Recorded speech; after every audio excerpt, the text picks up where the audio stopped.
କଲସ୍ୟ ମଣ୍ଡଳୀ ନିକଟକୁ ପ୍ରେରିତ ପାଉଲଙ୍କ ପତ୍ର ଅଧ୍ୟାୟ 1 ଅଭିବାଦନ। ପାଉଲ ଈଶ୍ୱରଙ୍କ ଇଚ୍ଛାରେ ଖ୍ରୀଷ୍ଟ ଯୀଶୁଙ୍କର ଜଣେ ପ୍ରେରିତ କଲସ୍ୟ ସହରରେ ଥିବା ସାଧୁ ଓ ଖ୍ରୀଷ୍ଟଙ୍କଠାରେ ବିଶ୍ୱାସୀ ଭ୍ରାତୃବୃନ୍ଦଙ୍କ ନିକଟକୁ ପତ୍ର। ଆଉ ଭ୍ରାତା ତିମୋଥୀଙ୍କ ଅଭିବାଦନ। ଆମ୍ଭମାନଙ୍କ ପିତା ଈଶ୍ୱରଙ୍କଠାରୁ ଅନୁଗ୍ରହ ଓ ଶାନ୍ତି ତୁମ୍ଭମାନଙ୍କ ପ୍ରତି ହେଉ। ଧନ୍ୟବାଦାର୍ଥକ ପ୍ରାର୍ଥନା। ଆମ୍ଭେମାନେ ତୁମ୍ଭମାନଙ୍କ ନିମନ୍ତେ ପ୍ରାର୍ଥନା କରି ଆମ୍ଭମାନଙ୍କ ପ୍ରଭୁ ଯୀଶୁ ଖ୍ରୀଷ୍ଟଙ୍କର ପିତା ଈଶ୍ୱରଙ୍କୁ ସର୍ବଦା ଧନ୍ୟବାଦ ଦେଉଅଛୁ, କାରଣ ଖ୍ରୀଷ୍ଟ ଯୀଶୁଙ୍କଠାରେ ତୁମ୍ଭମାନଙ୍କ ବିଶ୍ୱାସ ଏବଂ ସ୍ୱର୍ଗରେ ତୁମ୍ଭମାନଙ୍କ ପାଇଁ ରଖାଯାଇଥିବା ଭରସା ସକାଶେ ସମସ୍ତ ସାଧୁଙ୍କ ପ୍ରତି ତୁମ୍ଭମାନଙ୍କର ପ୍ରେମ ବିଷୟ ଶୁଣିଅଛୁ। ସେହି ଭରସା ବିଷୟରେ ତୁମ୍ଭେମାନେ ସୁସମାଚାରର ସତ୍ୟ ବାକ୍ୟ ଦ୍ୱାରା ପୂର୍ବେ ଶୁଣିଅଛ। ସେହି ବାକ୍ୟ ତୁମ୍ଭମାନଙ୍କ ନିକଟରେ ଉପସ୍ଥିତ ହୋଇଅଛି। ପୁଣି ତାହା ଯେପରି ସମସ୍ତ ଜଗତରେ ଫଳବନ୍ତ ଓ ବର୍ଦ୍ଧିଷ୍ଣୁ ହୋଇ ଆସୁଅଛି। ତୁମ୍ଭେମାନେ ଯେଉଁଦିନ ତାହା ଶୁଣି ସତ୍ୟ ରୂପେ ଈଶ୍ୱରଙ୍କ ଅନୁଗ୍ରହର ବୋଧ ପାଇଲ, ସେହି ଦିନଠାରୁ ତୁମ୍ଭମାନଙ୍କ ମଧ୍ୟରେ ସୁଦ୍ଧା ସେହିପରି ହୋଇ ଆସୁଅଛି। ଆମ୍ଭମାନଙ୍କର ପ୍ରିୟ ସହଦାସ ଏପାଫ୍ରାଙ୍କଠାରୁ ତୁମ୍ଭେମାନେ ସେହି ପ୍ରକାରେ ଶିକ୍ଷା କରିଅଛ। ସେ ତୁମ୍ଭମାନଙ୍କ ନିମନ୍ତେ ଖ୍ରୀଷ୍ଟଙ୍କର ଜଣେ ବିଶ୍ୱସ୍ତ ସେବକ। ସେ ମଧ୍ୟ ଆତ୍ମାରେ ତୁମ୍ଭମାନଙ୍କ ପ୍ରେମ ବିଷୟ ଆମ୍ଭମାନଙ୍କୁ ଜଣାଇଅଛନ୍ତି। ଏଣୁ ତାହା ଶୁଣିବା ଦିନଠାରୁ ଆମ୍ଭେମାନେ ମଧ୍ୟ ତୁମ୍ଭମାନଙ୍କ ନିମନ୍ତେ ପ୍ରାର୍ଥନା ଓ ବିନତି କରିବାରୁ କ୍ଷାନ୍ତ ହେଉନାହୁଁ, ଯେପରି ତୁମ୍ଭେମାନେ ସମ୍ପୂର୍ଣ୍ଣ ରୂପେ ଈଶ୍ୱରଙ୍କ ଅଭିମତ ଜ୍ଞାତ ହୋଇ ସମସ୍ତ ଆତ୍ମିକ ଜ୍ଞାନ ଓ ବୁଦ୍ଧିରେ ପ୍ରଭୁଙ୍କୁ ସର୍ବପ୍ରକାରେ ସନ୍ତୁଷ୍ଟ କରିବା ନିମନ୍ତେ ତାହାଙ୍କ ଯୋଗ୍ୟ ଆଚରଣ କର, ଅର୍ଥାତ୍ ଈଶ୍ୱରଙ୍କ ତତ୍ତ୍ୱଜ୍ଞାନରେ ବଢ଼ି ସମସ୍ତ ଉତ୍ତମ କର୍ମର ଫଳରେ ଫଳବାନ ହୁଅ ଏବଂ ସର୍ବ ବିଷୟରେ ଧୈର୍ଯ୍ୟଶୀଳ ଓ ସହିଷ୍ଣୁ ହେବା ନିମନ୍ତେ ତାହାଙ୍କ ଗୌରବର ପରାକ୍ରମ ଅନୁସାରେ ସମସ୍ତ ଶକ୍ତିରେ ଶକ୍ତିଯୁକ୍ତ ହୁଅ। ପୁଣି ଯେଉଁ ପିତା ଦୀପ୍ତିରେ ସାଧୁମାନଙ୍କ ଅଧିକାରର ସହଭାଗୀ ହେବା ନିମନ୍ତେ ତୁମ୍ଭମାନଙ୍କୁ ଯୋଗ୍ୟ କରିଅଛନ୍ତି, ତାହାଙ୍କୁ ଆନନ୍ଦ ସହିତ ଧନ୍ୟବାଦ ଦିଅ। ସେ ଆମ୍ଭମାନଙ୍କୁ ଅନ୍ଧକାରର କ୍ଷମତାରୁ ଉଦ୍ଧାର କରି ଆପଣା ପ୍ରେମ ପାତ୍ର ପୁତ୍ରଙ୍କ ରାଜ୍ୟ ମଧ୍ୟକୁ ସ୍ଥାନାନ୍ତର କରିଅଛନ୍ତି। ଯୀଶୁଙ୍କଠାରେ ଆମ୍ଭେମାନେ ମୁକ୍ତି ଅର୍ଥାତ୍ ପାପ କ୍ଷମା ପାଇଅଛୁ। ଖ୍ରୀଷ୍ଟଙ୍କ ଶ୍ରେଷ୍ଠତା। ସେ ଅଦୃଶ୍ୟ ଈଶ୍ୱରଙ୍କ ପ୍ରତିମୂର୍ତ୍ତି, ସମସ୍ତ ସୃଷ୍ଟିର ପ୍ରଥମ ଜାତ। କାରଣ ଦୃଶ୍ୟ ଓ ଅଦୃଶ୍ୟ, ସ୍ୱର୍ଗରେ ଓ ପୃଥିବୀରେ ସମସ୍ତ ବିଷୟ ତାହାଙ୍କ ଦ୍ୱାରା ସୃଷ୍ଟି ହେଲା। ସିଂହାସନ କି ପ୍ରଭୁତ୍ୱ କି ଆଧିପତ୍ୟ କି କର୍ତ୍ତାପଣ ସମସ୍ତ ତାହାଙ୍କ ଦ୍ୱାରା ଓ ତାହାଙ୍କ ନିମନ୍ତେ ସୃଷ୍ଟ ହୋଇଅଛି। ସମସ୍ତ ବିଷୟ ସୃଷ୍ଟ ହେବା ପୂର୍ବରୁ ସେ ଅଛନ୍ତି ଓ ତାହାଙ୍କଠାରେ ସମସ୍ତ ବିଷୟର ଅସ୍ତିତ୍ୱ ଅଛି। ଆଉ ସେ ମଣ୍ଡଳୀ ରୂପ ଶରୀରର ମସ୍ତକ ସ୍ୱରୂପ। ସେ ଆଦି ମୃତମାନଙ୍କ ମଧ୍ୟରୁ ପ୍ରଥମ ଜାତ, ଯେପରି ସମସ୍ତ ବିଷୟରେ ସେ ଅଗ୍ରଗଣ୍ୟ ହୁଅନ୍ତି। କାରଣ ଈଶ୍ୱରଙ୍କ ସନ୍ତୋଷ ହେଲା ଯେ ତାହାଙ୍କଠାରେ ସମସ୍ତ ପୂର୍ଣ୍ଣତା ବାସ କରିବ। ପୁଣି ତାହାଙ୍କ କ୍ରୁଶର ରକ୍ତରେ ସେ ଶାନ୍ତି ସ୍ଥାପନ କରି ତାହାଙ୍କ ଦ୍ୱାରା ଆପଣା ସହିତ ସମସ୍ତର ମିଳନ କରନ୍ତି। ହଁ, ତାହାଙ୍କ ଦ୍ୱାରା ପୃଥିବୀ ବା ସ୍ୱର୍ଗରେ ସ୍ଥିତ ସମସ୍ତ ବିଷୟରେ ମିଳନ କରନ୍ତି। ଆଉ ପୂର୍ବେ ଦୁଷ୍କର୍ମ କରି ତୁମ୍ଭେମାନେ ଈଶ୍ୱରଙ୍କଠାରୁ ପୃଥକ ଓ ମନରେ ତାହାଙ୍କର ଶତ୍ରୁ ଥିଲ। କିନ୍ତୁ ଏବେ ସେ ତୁମ୍ଭମାନଙ୍କୁ ମଧ୍ୟ ଆପଣା ସାକ୍ଷାତରେ ପବିତ୍ର, ଅନିନ୍ଦନୀୟ ଓ ନିର୍ଦ୍ଦୋଷ କରି ସ୍ଥାପନ କରିବା ନିମନ୍ତେ ଖ୍ରୀଷ୍ଟଙ୍କ ମାଂସମୟ ଶରୀରରେ ମୃତ୍ୟୁ ଦ୍ୱାରା ତୁମ୍ଭମାନଙ୍କୁ ଆପଣା ସହିତ ମିଳିତ କରିଅଛନ୍ତି। ତୁମ୍ଭେମାନେ ଯେବେ ବିଶ୍ୱାସରେ ବଦ୍ଧମୂଳ ଓ ଅଟଳ ରହି ସୁସମାଚାରରେ ନିହିତ ଭରସାରୁ ବିଚଳିତ ନ ହୁଅ, ତାହାହେଲେ ନିଶ୍ଚୟ ଏହିସବୁ ଫଳ ପାଇବ। ସେହି ସୁସମାଚାର ତୁମ୍ଭେମାନେ ତ ଶୁଣିଅଛ, ତାହା ଆକାଶ ମଣ୍ଡଳେ ତଳେ ଥିବା ସମସ୍ତ ସୃଷ୍ଟି ନିକଟରେ ପ୍ରଚାରିତ ହୋଇଅଛି। ଆଉ ମୁଁ ପାଉଲ ସେଥିର ଜଣେ ସେବକ ହୋଇଅଛି। ମଣ୍ଡଳୀ ନିମନ୍ତେ ପାଉଲଙ୍କ ସେବା କାର୍ଯ୍ୟ। ମୁଁ ତୁମ୍ଭମାନଙ୍କ ନିମନ୍ତେ ଯେଉଁ ସବୁ ଦୁଃଖ ଭୋଗ କରୁଅଛି, ସେଥିରେ ଏବେ ଆନନ୍ଦ କରୁଅଛି। ଆଉ ଖ୍ରୀଷ୍ଟଙ୍କର ଯେଉଁ କ୍ଲେଶ ଭୋଗ ବାକି ଅଛି, ତାହା ମୁଁ ତାହାଙ୍କ ଶରୀର ରୂପ ମଣ୍ଡଳୀ ନିମନ୍ତେ ମୋହର ଶରୀରରେ ପୂରଣ କରୁଅଛି। ଈଶ୍ୱର ମୋତେ ଯେଉଁ ଭଣ୍ଡାର ଘରିଆ ପଦ ତୁମ୍ଭମାନଙ୍କ ନିମନ୍ତେ ଦେଇଅଛନ୍ତି, ତଦନୁସାରେ ମୁଁ ସେହି ମଣ୍ଡଳୀର ଜଣେ ସେବକ ହୋଇଅଛି, ଯେପରି ମୁଁ ଈଶ୍ୱରଙ୍କ ବାକ୍ୟ ସମ୍ପୂର୍ଣ୍ଣ ରୂପେ ପ୍ରଚାର କରେ।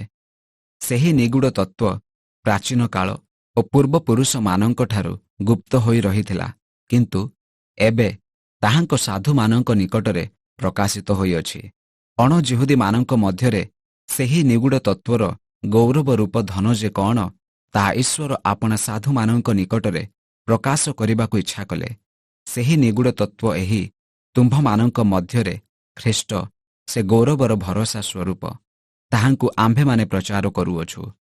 ପୁଣି ପ୍ରତ୍ୟେକ ଲୋକଙ୍କୁ ଚେତନା ଓ ସମ୍ପୂର୍ଣ୍ଣ ଜ୍ଞାନ ସହ ଶିକ୍ଷା ଦେଉଅଛୁ, ଯେପରି ଆମ୍ଭେମାନେ ପ୍ରତ୍ୟେକ ଲୋକଙ୍କୁ ଖ୍ରୀଷ୍ଟଙ୍କ ସହ ଭାଗିଦାରୀ ସିଦ୍ଧ କରି ଉପସ୍ଥାପିତ କରିପାରୁ। ଏହି ଉଦ୍ଦେଶ୍ୟରେ ମଧ୍ୟ ତାହାଙ୍କର ଯେଉଁ କାର୍ଯ୍ୟ ସାଧକ ଶକ୍ତି ମୋଠାରେ ସବୁବେଳେ କାର୍ଯ୍ୟ ସାଧନ କରୁଅଛି, ତଦନୁସାରେ ମୁଁ ପ୍ରାଣପଣରେ ପରିଶ୍ରମ କରୁଅଛି। କଲୋସ୍ୟ ଅଧ୍ୟାୟ 2। କାରଣ ତୁମ୍ଭମାନଙ୍କ ଓ ଲାଉଦିକିଆର ଲୋକମାନଙ୍କ, ପୁଣି ଯେତେ ଲୋକ ମୋହର ମୁଖ ଦେଖିନାହାନ୍ତି, ସେ ସମସ୍ତଙ୍କ ନିମନ୍ତେ ମୁଁ ଯେ କେତେ ପ୍ରାଣପଣ କରିଥାଏ, ଏହା ତୁମ୍ଭେମାନେ ଜାଣ ବୋଲି ମୋହର ଇଚ୍ଛା। ମୋହର ଉଦ୍ଦେଶ୍ୟ ଏହି, ଯେପରି ସେମାନଙ୍କ ହୃଦୟ ଉତ୍ସାହିତ ହୁଏ, ପୁଣି ସେମାନେ ଜ୍ଞାନର ପୂର୍ଣ୍ଣ ନିଶ୍ଚୟତା ରୂପ ସମସ୍ତ ଧନ ପ୍ରାପ୍ତ ହେବା ନିମନ୍ତେ, ଅର୍ଥାତ୍ ଈଶ୍ୱରଙ୍କ ନିଗୁଡ଼ ତତ୍ତ୍ୱ ଯେ ଖ୍ରୀଷ୍ଟ, ତାହାଙ୍କୁ ଜାଣିବା ନିମନ୍ତେ ପରସ୍ପର ପ୍ରେମରେ ସଂଯୁକ୍ତ ହୁଅନ୍ତି। ସେହି ଖ୍ରୀଷ୍ଟଙ୍କଠାରେ ଜ୍ଞାନ ଓ ବୁଦ୍ଧିରୂପ ସମସ୍ତ ଧନ ନିହିତ ଅଛି। କେହି ଯେପରି ତୁମ୍ଭମାନଙ୍କୁ ବାକ୍ଚାତୁରୀ ଦ୍ୱାରା ନ ଭୁଲାଏ, ସେଥି ନିମନ୍ତେ ମୁଁ ଏହା କହୁଅଛି। କାରଣ ଯଦ୍ୟପି ମୁଁ ଶରୀରରେ ଅନୁପସ୍ଥିତ, ତଥାପି ମୁଁ ମୋହର ଆତ୍ମାରେ ତୁମ୍ଭମାନଙ୍କ ସହିତ ଥାଇ ତୁମ୍ଭମାନଙ୍କର ସୁଗଠନ ଓ ଖ୍ରୀଷ୍ଟଙ୍କଠାରେ ବିଶ୍ୱାସର ଦୃଢ଼ତା ଦେଖି ଆନନ୍ଦ କରୁଅଛି। ଖ୍ରୀଷ୍ଟଙ୍କଠାରେ ଜୀବିତ। ଅତଏବ ଖ୍ରୀଷ୍ଟ ଯୀଶୁଙ୍କୁ ପ୍ରଭୁ ବୋଲି ଯେପରି ଗ୍ରହଣ କରିଅଛ, ତଦନୁସାରେ ତାହାଙ୍କ ସହଭାଗିତାରେ ଆଚରଣ କର। ତାହାଙ୍କଠାରେ ବଦ୍ଧମୂଳ ଓ ଗୁନ୍ଥା ହୋଇ ପ୍ରାପ୍ତ ଶିକ୍ଷା ଅନୁସାରେ ବିଶ୍ୱାସରେ ନିଷ୍ଠାବାନ ହୋଇ ଅଧିକରୁ ଅଧିକ ଧନ୍ୟବାଦ ଦିଅ। ସାବଧାନ, କାଳେ କେହି ଖ୍ରୀଷ୍ଟଙ୍କ ଶିକ୍ଷାର ଅସଙ୍ଗତ ମନୁଷ୍ୟର ପରମ୍ପରାଗତ ଓ ଜଗତର ମୌଳିକ ଶିକ୍ଷାନୁଯାୟୀ ଦର୍ଶନ ବିଦ୍ୟା ଓ ନିରର୍ଥକ ପ୍ରତାରଣ ଦ୍ୱାରା ତୁମ୍ଭମାନଙ୍କୁ ବନ୍ଦୀ କରିନିଏ। କାରଣ ଖ୍ରୀଷ୍ଟଙ୍କଠାରେ ସମ୍ପୂର୍ଣ୍ଣ ଈଶ୍ୱରତ୍ୱ ଦେହବନ୍ତ ହୋଇ ବାସ କରେ। ପୁଣି ସମସ୍ତ ଆଧିପତ୍ୟ ଓ କର୍ତ୍ତାପଣର ମସ୍ତକ ସ୍ୱରୂପ ଯେ ସେ, ତାହାଙ୍କ ସହଭାଗିତାରେ ତୁମ୍ଭେମାନେ ପୂର୍ଣ୍ଣତା ପ୍ରାପ୍ତ ହୋଇଅଛ। ଆହୁରି ମଧ୍ୟ ତୁମ୍ଭେମାନେ ଶାରୀରିକ ସ୍ୱଭାବ ତ୍ୟାଗ କରି ଖ୍ରୀଷ୍ଟଙ୍କ ସହିତ ସଂଯୁକ୍ତ ହୋଇ ଅହସ୍ତକୃତ ସୁନ୍ନତରେ, ଅର୍ଥାତ୍ ଖ୍ରୀଷ୍ଟୀୟ ସୁନ୍ନତରେ ସୁନ୍ନତ ପ୍ରାପ୍ତ ହୋଇଅଛ। ତୁମ୍ଭେମାନେ ବାପ୍ତିସ୍ମରେ ତାହାଙ୍କ ସହିତ ସମାଧି ପ୍ରାପ୍ତ ହୋଇ ଯେଉଁ ଈଶ୍ୱର ତାହାଙ୍କୁ ମୃତମାନଙ୍କ ମଧ୍ୟରୁ ଉଠାଇଲେ, ତାହାଙ୍କ କାର୍ଯ୍ୟ ସାଧକ ଶକ୍ତିରେ ବିଶ୍ୱାସ କରି ଖ୍ରୀଷ୍ଟଙ୍କ ସହିତ ମଧ୍ୟ ଉତ୍ଥାପିତ ହୋଇଅଛ। ଅପରାଧରେ ଓ ଶାରୀରିକ ଅସୁନ୍ନତ ଅବସ୍ଥାରେ ମୃତ ଯେ ତୁମ୍ଭେମାନେ, ତୁମ୍ଭମାନଙ୍କୁ ମଧ୍ୟ ଈଶ୍ୱର ତାହାଙ୍କ ସହିତ ଜୀବିତ କରିଅଛନ୍ତି। ସେ ତ ଆମ୍ଭମାନଙ୍କର ସମସ୍ତ ଅପରାଧ କ୍ଷମା କରିଅଛନ୍ତି। ପୁଣି ବିଧି ବିଧାନରେ ଆମ୍ଭମାନଙ୍କ ବିରୁଦ୍ଧରେ ଯେଉଁ ଅଭିଯୋଗ ପତ୍ର ଥିଲା, ତାହା ସେ ଲୋପ କରି କ୍ରୁଶରେ ଟଙ୍ଗାଇ ଦେଇ ଆମ୍ଭମାନଙ୍କ ପଥରୁ ଦୂର କରିଦେଇଅଛନ୍ତି। ସମସ୍ତ ଆଧିପତ୍ୟ ଓ କର୍ତ୍ତାପଣର ଅସ୍ତ୍ରଶସ୍ତ୍ର ଛଡ଼ାଇ ପ୍ରକାଶରେ ସେମାନଙ୍କ ପ୍ରଦର୍ଶନ ପୂର୍ବକ କ୍ରୁଶରେ ବିଜୟ ଯାତ୍ରା କରିଅଛନ୍ତି। କାହାଦ୍ୱାରା ବିଚାରିତ ନ ହେବା। ଅତଏବ ଭୋଜନପାନ କିମ୍ବା ପର୍ବ, ପ୍ରତିପଦ ଅବା ବିଶ୍ରାମବାର ସମ୍ବନ୍ଧରେ କେହି ତୁମ୍ଭମାନଙ୍କ ବିଚାର ନ କରୁ। ସେହିସବୁ ଆଗାମୀ ବିଷୟର ଛାୟା ମାତ୍ର, କିନ୍ତୁ ବାସ୍ତବ ବିଷୟ ଖ୍ରୀଷ୍ଟ। ପୁଣି କେହି ନମ୍ରତା ଓ ଦୂତମାନଙ୍କ ପୂଜାରେ ସନ୍ତୋଷ ପାଇ ଦର୍ଶନରେ ଦେଖିଥିବା ବିଷୟଗୁଡ଼ିକ ଅନୁସନ୍ଧାନ କରି ଓ ଆପଣା ସାଂସାରିକ ମନ ଦ୍ୱାରା ବୃଥା ଗର୍ବିତ ହୋଇ ମସ୍ତକ ସ୍ୱରୂପ ଯେ ଖ୍ରୀଷ୍ଟ, ତାହାଙ୍କୁ ନ ଧରି ପୁରସ୍କାରରୁ ତୁମ୍ଭମାନଙ୍କୁ ବଞ୍ଚିତ ନ କରୁ। ତାହାଙ୍କଠାରୁ ସମସ୍ତ ଶରୀର ପ୍ରତ୍ୟେକ ସନ୍ଧି ଓ ଶିରା ଦ୍ୱାରା ଉପକାର ପ୍ରାପ୍ତ ହୋଇ ପରସ୍ପର ସହିତ ସୁସଂଯୁକ୍ତ ଅଟେ ଏବଂ ଈଶ୍ୱର ଦତ୍ତ ବୃଦ୍ଧିରେ ବୃଦ୍ଧିପ୍ରାପ୍ତ ହେଉଅଛି।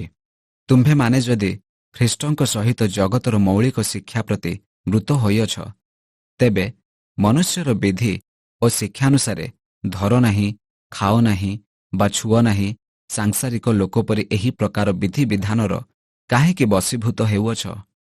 ଏହିସବୁ ବସ୍ତୁ ବ୍ୟବହାର ଦ୍ୱାରା କ୍ଷୟ ପାଏ। ଏହି ପ୍ରକାର ଶିକ୍ଷା ତ ସ୍ୱେଚ୍ଛା ଉପାସନା, ନମ୍ରତା ଏବଂ ଶରୀର ପ୍ରତି କଠୋର ବ୍ୟବହାର ଦ୍ୱାରା ଜ୍ଞାନର ନାମ ପାଇଅଛି, କିନ୍ତୁ ସେଥିର ମୂଲ୍ୟ ନାହିଁ। ତଦ୍ୱାରା କେବଳ ଶାରୀରିକ ଭାବର ତୃପ୍ତି ହୁଏ। କଲୋସ୍ୟ ଅଧ୍ୟାୟ 3। ନୂତନ ସ୍ୱଭାବ ପରିଧାନ କରିବା। ତୁମ୍ଭେମାନେ ଯେବେ ଖ୍ରୀଷ୍ଟଙ୍କ ସହିତ ଉତ୍ଥିତ ହୋଇଅଛ, ତେବେ ଈଶ୍ୱରଙ୍କ ଦକ୍ଷିଣ ପାର୍ଶ୍ୱରେ ଉପବିଷ୍ଟ ଖ୍ରୀଷ୍ଟଙ୍କର ଯେଉଁ ବାସସ୍ଥାନ, ସେହି ଉର୍ଦ୍ଧ୍ୱସ୍ଥାନ ବିଷୟ ସବୁ ଅନ୍ୱେଷଣ କର। ପାର୍ଥିବ ବିଷୟରେ ଆସକ୍ତ ନ ହୋଇ ଉର୍ଦ୍ଧ୍ୱସ୍ଥାନ ବିଷୟରେ ଆସକ୍ତ ହୁଅ, କାରଣ ତୁମ୍ଭେମାନେ ମରିଅଛ, ଆଉ ତୁମ୍ଭମାନଙ୍କର ଜୀବନ ଈଶ୍ୱରଙ୍କଠାରେ ଖ୍ରୀଷ୍ଟଙ୍କ ସହିତ ଗୁପ୍ତ ଅଛି। ଆମ୍ଭମାନଙ୍କର ଜୀବନ ସ୍ୱରୂପ ଯେ ଖ୍ରୀଷ୍ଟ, ଯେତେବେଳେ ସେ ପ୍ରକାଶିତ ହେବେ, ସେତେବେଳେ ତୁମ୍ଭେମାନେ ମଧ୍ୟ ତାହାଙ୍କ ସହିତ ଗୌରବରେ ପ୍ରକାଶିତ ହେବ। ଅତଏବ ତୁମ୍ଭମାନଙ୍କର ଶାରୀରିକ ଅଙ୍ଗ ପ୍ରତ୍ୟଙ୍ଗର କୁକର୍ମଗୁଡ଼ିକ ଅର୍ଥାତ୍ ବ୍ୟଭିଚାର, ଅଶୁଚିତା, କାମ, କୁ ଅଭିଳାଷ, ପୁଣି ପ୍ରତିମା ପୂଜା, ଲୋଭ, ଏହିସବୁ ପ୍ରତି ମୃତ ହୁଅ। ଏହିସବୁ ହେତୁରୁ ଈଶ୍ୱରଙ୍କ କ୍ରୋଧ ବର୍ତ୍ତେ। ପୂର୍ବେ ତୁମ୍ଭେମାନେ ମଧ୍ୟ ଏହିସବୁ ବିଷୟରେ ଆସକ୍ତ ଥାଇ ସେହି ପ୍ରକାର ଆଚରଣ କରୁଥିଲ, କିନ୍ତୁ ଏବେ ତୁମ୍ଭେମାନେ ମଧ୍ୟ ଏହିସବୁ ବିଷୟ ଅର୍ଥାତ୍ କ୍ରୋଧ, ରାଗ, ହିଂସା, ନିନ୍ଦା, ମୁଖରୁ କୁତ୍ସିତ ବାକ୍ୟ ଏହିସବୁ ପରିତ୍ୟାଗ କର। ପରସ୍ପର ମିଥ୍ୟା କୁହ ନାହିଁ। ତୁମ୍ଭେମାନେ ତ ପୁରାତନ ସ୍ୱଭାବ ଓ ସେଥିର ସମସ୍ତ କର୍ମ ପରିତ୍ୟାଗ କରି ନୂତନ ସ୍ୱଭାବ ପରିଧାନ କରିଅଛ।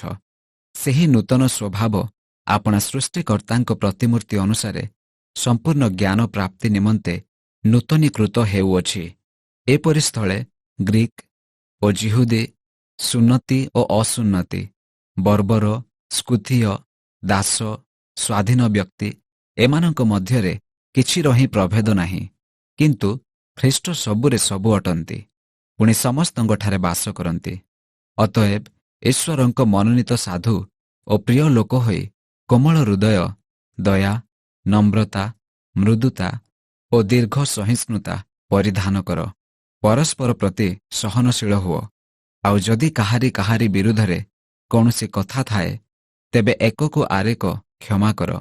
ପ୍ରଭୁ ଯେପରି ତୁମ୍ଭମାନଙ୍କୁ କ୍ଷମା କରିଅଛନ୍ତି, ତୁମ୍ଭେମାନେ ମଧ୍ୟ ସେହିପରି କର। ଆଉ ଏହି ସମସ୍ତ ଉପରେ ପ୍ରେମକୁ ପରିଧାନ କର, ଏହା ସିଦ୍ଧ ଅବସ୍ଥାର ବନ୍ଧନ ସ୍ୱରୂପ। ପୁଣି ଖ୍ରୀଷ୍ଟଦତ୍ତ ଯେଉଁ ଶାନ୍ତି ଭୋଗ କରିବା ନିମନ୍ତେ ତୁମ୍ଭେମାନେ ଏକ ଶରୀର ସ୍ୱରୂପେ ଆହୁତ ହୋଇଅଛ, ତାହା ତୁମ୍ଭମାନଙ୍କ ହୃଦୟରେ ରାଜତ୍ୱ କରୁ। ପୁଣି ତୁମ୍ଭେମାନେ ଧନ୍ୟବାଦ ଦିଅ। ଖ୍ରୀଷ୍ଟଙ୍କ ବାକ୍ୟ ପ୍ରଚୁର ଭାବେ ତୁମ୍ଭମାନଙ୍କଠାରେ ବାସ କରୁ। ତୁମ୍ଭେମାନେ ପରସ୍ପରକୁ ସମ୍ପୂର୍ଣ୍ଣ ଜ୍ଞାନ ସହ ଶିକ୍ଷା ଓ ଚେତନା ଦିଅ। ପୁଣି ଈଶ୍ୱରଙ୍କ ଉଦ୍ଦେଶ୍ୟରେ ଗୀତ, ସ୍ତୋତ୍ର ଓ ଆଧ୍ୟାତ୍ମିକ ସଂକୀର୍ତ୍ତନ ଦ୍ୱାରା କୃତଜ୍ଞ ହୃଦୟରେ ଗାନ କର। ଆଉ ବାକ୍ୟ କି କର୍ମରେ ତୁମ୍ଭେମାନେ ଯାହା କିଛି କର, ସେ ସମସ୍ତ ପ୍ରଭୁ ଯୀଶୁଙ୍କ ନାମରେ କରି ତାହାଙ୍କ ଦ୍ୱାରା ପିତା ଈଶ୍ୱରଙ୍କୁ ଧନ୍ୟବାଦ ଦିଅ। ପରିବାରରେ ଖ୍ରୀଷ୍ଟୀୟ ଆଚରଣ। ହେ ଭାର୍ଯ୍ୟାମାନେ, ପ୍ରଭୁଙ୍କ ସହଭାଗିତାର ଉପଯୁକ୍ତ ଆଚରଣ ଅନୁସାରେ ଆପଣା ଆପଣା ସ୍ୱାମୀମାନଙ୍କ ବଶୀଭୂତା ହୁଅ। ହେ ସ୍ୱାମୀମାନେ, ଆପଣା ଆପଣା ଭାର୍ଯ୍ୟାମାନଙ୍କୁ ପ୍ରେମ କର, ସେମାନଙ୍କ ପ୍ରତି କଟୁ ବ୍ୟବହାର କର ନାହିଁ। ହେ ପିଲାମାନେ, ସମସ୍ତ ବିଷୟରେ ପିତାମାତାଙ୍କର ଆଜ୍ଞାବହ ହୁଅ, କାରଣ ଏହା ପ୍ରଭୁଙ୍କ ସହଭାଗିତାରେ ସନ୍ତୋଷଜନକ ବ୍ୟବହାର। ହେ ପିତାମାନେ, ଆପଣା ଆପଣା ସନ୍ତାନମାନଙ୍କୁ ବିରକ୍ତ କର ନାହିଁ, ଯେପରି ସେମାନେ ନିରୁତ୍ସାହ ନ ହୁଅନ୍ତି। ହେ ଦାସମାନେ, ମନୁଷ୍ୟକୁ ସନ୍ତୁଷ୍ଟ କଲାପରି ଦୃଷ୍ଟି ଆଗରେ କର୍ମ ନ କରି ବରଂ ପ୍ରଭୁଙ୍କୁ ଭୟ କରି ହୃଦୟର ସରଳତାରେ ସବୁ ବିଷୟରେ ତୁମ୍ଭମାନଙ୍କ ଜାଗତିକ କର୍ତ୍ତାମାନଙ୍କ ଆଜ୍ଞାବହ ହୁଅ। ତୁମ୍ଭେମାନେ ଯାହା କିଛି କର, ପ୍ରଭୁଙ୍କ ନିମନ୍ତେ କଲାପରି ଅନ୍ତର ସହ ତାହା କର, ମନୁଷ୍ୟ ନିମନ୍ତେ କଲାପରି କର ନାହିଁ। ପ୍ରଭୁଙ୍କଠାରୁ ଉତ୍ତରାଧିକାର ରୂପ ପୁରସ୍କାର ଯେ ପାଇବ, ଏହା ତ ତୁମ୍ଭେମାନେ ଜାଣ। ତୁମ୍ଭେମାନେ ପ୍ରଭୁ ଖ୍ରୀଷ୍ଟଙ୍କର ସେବା କର, କାରଣ ଯିଏ ଅନ୍ୟାୟ କରେ ସେ ଆପଣା ଅନ୍ୟାୟର ପ୍ରତିଫଳ ପାଇବ। ସେ ବିଷୟରେ କୌଣସି ମୁଖାପେକ୍ଷା ନାହିଁ। କଲୋସ୍ୟ ଅଧ୍ୟାୟ 4। ହେ କର୍ତ୍ତାମାନେ, ସ୍ୱର୍ଗରେ ତୁମ୍ଭମାନଙ୍କ ମଧ୍ୟ କର୍ତ୍ତା ଅଛନ୍ତି ବୋଲି ଜାଣି ଆପଣା ଆପଣା ଦାସମାନଙ୍କ ପ୍ରତି ନ୍ୟାୟ ଓ ସମାନ ବ୍ୟବହାର କର। ବିବିଧ ପରାମର୍ଶ ପ୍ରାର୍ଥନାରେ ଏକାଗ୍ର ଭାବେ ନିବିଷ୍ଟ ଥାଅ। ପୁଣି ଧନ୍ୟବାଦ ସହ ସେଥିରେ ଜାଗ୍ରତ ଥାଅ। ଆମ୍ଭମାନଙ୍କ ନିମନ୍ତେ ମଧ୍ୟ ପ୍ରାର୍ଥନା କର, ଯେପରି ବାକ୍ୟ ପ୍ରଚାର ନିମନ୍ତେ ଈଶ୍ୱର ଆମ୍ଭମାନଙ୍କ ପାଇଁ ଦ୍ୱାର ଫିଟାନ୍ତି। ପୁଣି ଯେପରି ଖ୍ରୀଷ୍ଟଙ୍କର ଯେଉଁ ନିଗୁଡ଼ ତତ୍ତ୍ୱ ନିମନ୍ତେ ମୁଁ ବନ୍ଦୀ ଅଟେ, ତାହା ଉଚିତ ମତରେ କଥା କହି ପ୍ରକାଶ କରିପାରେ। ସୁଯୋଗର ସଦ୍ବ୍ୟବହାର କରି ବାହାରର ଲୋକମାନଙ୍କ ନିକଟରେ ବୁଦ୍ଧି ସହ ଆଚରଣ କର। ତୁମ୍ଭମାନଙ୍କ ବାକ୍ୟ ସର୍ବଦା ମନୋହର, ପୁଣି ଲବଣରେ ଅନୁଗ୍ରହଯୁକ୍ତ ହେଉ, ଯେପରି କାହାକୁ କିପରି ଉତ୍ତର ଦେବାକୁ ହୁଏ ତାହା ଜାଣିପାର। ଶେଷ ଶୁଭେଚ୍ଛା। ପ୍ରିୟ ଭ୍ରାତା, ପୁଣି ପ୍ରଭୁଙ୍କ କାର୍ଯ୍ୟରେ ବିଶ୍ୱସ୍ତ ସେବକ ଓ ସହଦାସ ଯେ ଦୁଃଖିକ, ସେ ମୋହର ସମସ୍ତ ବିଷୟ ତୁମ୍ଭମାନଙ୍କୁ ଜଣାଇବେ। ଏହି ଉଦ୍ଦେଶ୍ୟରେ ହିଁ ମୁଁ ତାହାଙ୍କୁ ତୁମ୍ଭମାନଙ୍କ ନିକଟକୁ ପଠାଇଲି, ଯେପରି ତୁମ୍ଭେମାନେ ଆମ୍ଭମାନଙ୍କ ଅବସ୍ଥା ବିଷୟ ଜାଣିପାର ଓ ତୁମ୍ଭମାନଙ୍କ ହୃଦୟ ତାହାଙ୍କ ଦ୍ୱାରା ଉତ୍ସାହ ପ୍ରାପ୍ତ ହୁଏ। ତାହାଙ୍କ ସଙ୍ଗରେ ମୁଁ ବିଶ୍ୱସ୍ତ ଓ ପ୍ରିୟ ଭ୍ରାତା ଅନିସିମଙ୍କୁ ପଠାଇଲି। ସେ ତୁମ୍ଭମାନଙ୍କ ମଧ୍ୟରୁ ଜଣେ। ସେମାନେ ଏହି ସ୍ଥାନର ସମସ୍ତ ବିଷୟ ତୁମ୍ଭମାନଙ୍କୁ ଜଣାଇବେ। ମୋହର ସହବନ୍ଦୀ ଆରିସ୍ତାର୍କ, ପୁଣି ବର୍ଣ୍ଣବାଙ୍କ କୁଟୁମ୍ବୀୟ ଭ୍ରାତା ମାର୍କ, ଏହାଙ୍କ ସମ୍ବନ୍ଧରେ ତୁମ୍ଭେମାନେ ଆଦେଶ ପାଇଅଛ। ସେ ଯଦି ତୁମ୍ଭମାନଙ୍କ ନିକଟକୁ ଆସନ୍ତି, ତେବେ ତାହାଙ୍କୁ ଗ୍ରହଣ କର। ତୁମ୍ଭମାନଙ୍କୁ ନମସ୍କାର ଜଣାଉଅଛନ୍ତି। ଆଉ ଜୁସ୍ତ ନାମରେ ଖ୍ୟାତ ଯୀଶୁ ତୁମ୍ଭମାନଙ୍କୁ ନମସ୍କାର ଜଣାଉଅଛନ୍ତି। ସୁନ୍ନତି ପ୍ରାପ୍ତ ବିଶ୍ୱାସୀମାନଙ୍କ ମଧ୍ୟରୁ କେବଳ ଏମାନେ ଈଶ୍ୱରଙ୍କ ରାଜ୍ୟ ନିମନ୍ତେ ମୋହର ସହକର୍ମୀ। ଏମାନେ ମୋହର ସାନ୍ତ୍ୱନାର କାରଣ ହୋଇଅଛନ୍ତି। ଏପାଫ୍ରା, ଯେ ତୁମ୍ଭମାନଙ୍କ ମଧ୍ୟରୁ ଜଣେ, ତୁମ୍ଭମାନଙ୍କୁ ନମସ୍କାର ଜଣାଉଅଛନ୍ତି। ସେ ତ ଖ୍ରୀଷ୍ଟ ଯୀଶୁଙ୍କର ଦାସ ଏବଂ ଆପଣା ପ୍ରାର୍ଥନାରେ ତୁମ୍ଭମାନଙ୍କ ନିମନ୍ତେ ସର୍ବଦା ପ୍ରାଣପଣ କରୁଅଛନ୍ତି, ଯେପରି ତୁମ୍ଭେମାନେ ସିଦ୍ଧ ଓ ଈଶ୍ୱରଙ୍କ ସମସ୍ତ ଇଚ୍ଛା ସମ୍ବନ୍ଧରେ ସମ୍ପୂର୍ଣ୍ଣ ବିଶେଷଜ୍ଞ ହୋଇ ଅଟଳ ହୋଇ ରୁହ। କାରଣ ସେ ତୁମ୍ଭମାନଙ୍କ ନିମନ୍ତେ, ପୁଣି ଲାଉଦିକିଆ ଓ ହିଏରାପୋଲି ନିବାସୀମାନଙ୍କ ନିମନ୍ତେ ଯେ ଅଧିକ କଷ୍ଟ ସ୍ୱୀକାର କରୁଅଛନ୍ତି, ତାହାଙ୍କ ପକ୍ଷରେ ମୁଁ ଏହି ସାକ୍ଷ୍ୟ ଦେଉଅଛି। ପ୍ରିୟ ବୈଦ୍ୟ ଲୁକ ଓ ଦିମା ତୁମ୍ଭମାନଙ୍କୁ ନମସ୍କାର ଜଣାଉଅଛନ୍ତି। ଲାଉଦିକିଆରେ ଥିବା ଭାଇମାନଙ୍କୁ, ନୁମ୍ଫା ଓ ତାହାଙ୍କ ଗୃହରେ ଥିବା ମଣ୍ଡଳୀକୁ ନମସ୍କାର ଜଣାଅ। ଆଉ ତୁମ୍ଭମାନଙ୍କ ମଧ୍ୟରେ ଏହି ପତ୍ର ପଠିତ ହେଲା ପରେ ଲାଉଦିକିଆ ମଣ୍ଡଳୀରେ ମଧ୍ୟ ଯେପରି ପାଠ କରାଯାଏ, ପୁଣି ଲାଉଦିକିଆରୁ ଯେଉଁ ପତ୍ର ଆସିବ, ତାହା ତୁମ୍ଭେମାନେ ମଧ୍ୟ ଯେପରି ପାଠ କର, ଏଥିନିମନ୍ତେ ଯତ୍ନ କର। ଆର୍ଖିପଙ୍କୁ କୁହ, ତୁମ୍ଭେ ପ୍ରଭୁଙ୍କ କାର୍ଯ୍ୟରେ ଯେଉଁ ସେବାର ପଦ ପାଇଅଛ, ତାହା ସମ୍ପୂର୍ଣ୍ଣ କରିବାକୁ ସାବଧାନ ହୋଇଥାଅ। ମୁଁ ପାଉଲ ମୋହର ନିଜ ହସ୍ତରେ ଏହି ନମସ୍କାର ଲେଖୁଅଛି। ମୋହର ବନ୍ଧନ ସ୍ମରଣ କର। ଅନୁଗ୍ରହ ତୁମ୍ଭମାନଙ୍କ ସହବର୍ତ୍ତୀ ହେଉ।